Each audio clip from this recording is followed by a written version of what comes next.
England series তো শেষ হলো, এবার টিম ইন্ডিয়া কোথায় খেলবে, আবার কবে মাঠে নামবে ভারতীয় দল?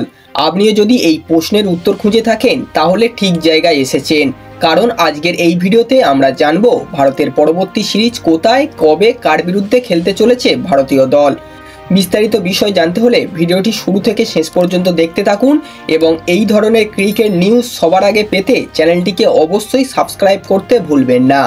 5 টেস্টের ইংল্যান্ড সফর 2-2 ড্র করে ফিরেছে ভারতীয় দল। শেষ টেস্টে ইংল্যান্ডকে মাত্র 6 রানে হারিয়ে সিরিজ সমান করেছে টিম ইন্ডিয়া।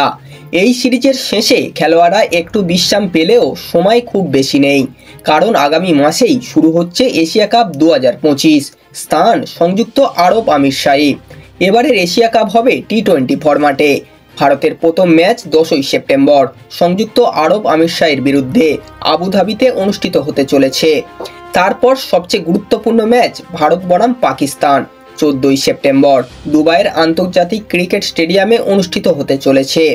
তৃতীয় ম্যাচ 19শে সেপ্টেম্বর, ভারতের প্রতিপক্ষ ওমান।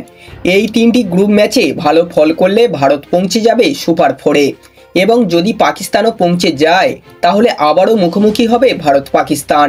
এবং যদি দুই দল ফাইনালে ওঠে তাহলে তৃতীয়বার ফাইনালেও দেখা হতে পারে দুই চিরপ্রতিদ্বন্দ্বীর।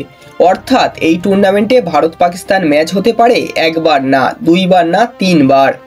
এশিয়া কাপের আয়োজক ভারত হলেও রাজনৈতিক কারণে ম্যাচগুলো হচ্ছে নিরপেক্ষ ভেন্যু সংযুক্ত আরব আমিরশাহীতে। গ্রুপ এতে রয়েছে ভারত, পাকিস্তান, সংযুক্ত আরব আমিরশাহী এবং ওমান। গ্রুপ বিতে রয়েছে বাংলাদেশ, শ্রীলঙ্কা, আফগানিস্তান এবং হংকং। প্রতিটি গ্রুপ থেকে শীর্ষ 2 দল যাবে সুপার 4-এ। ফাইনাল অনুষ্ঠিত হবে 28শে সেপ্টেম্বর 2025 দুবাইয়ে। এই এশিয়া কাপ ভারতের জন্য শুধুমাত্র একটা টুর্নামেন্ট না, এই টুর্নামেন্ট হবে বিশ্বকাপের আগের সবচেয়ে বড় প্রস্তুতি। এই কারণেই দলে ফিরেছেন সূর্যকুমার যাদব, অভিষেক শর্মা এবং সম্ভবত হার্দিক পান্ডিয়া। অধিনায়কত্বেও দেখা যেতে পারে বড় পরিবর্তন। ভারতীয় ক্রিকেট দলের সামনে একের পর এক বড় চ্যালেঞ্জ। ইংল্যান্ডে দারুণ ফাইট করে এসেছে, এবার সময় এশিয়া কাপ জিতে দেখানো। এই ভিডিওতেই ছিল ভারতের পরবর্তী সফরের সম্পূর্ণ সময়সূচি। তাই প্রতিটা ম্যাচে গুরুত্বপূর্ণ হবে সঠিক স্কোয়াড এবং ফর্মে থাকা ব্যাটসম্যান, বোলারদের পারফরমেন্স। ভিডিওটি যদি আপনাদের গুরুত্বপূর্ণ মনে হয় তাহলে লাইক করে শেয়ার করুন বন্ধু বান্ধবদের সঙ্গে। আর ভিডিওটি যদি ভালো লেগে থাকে তাহলে একটা সাবস্ক্রাইব করতে ভুলবেন না।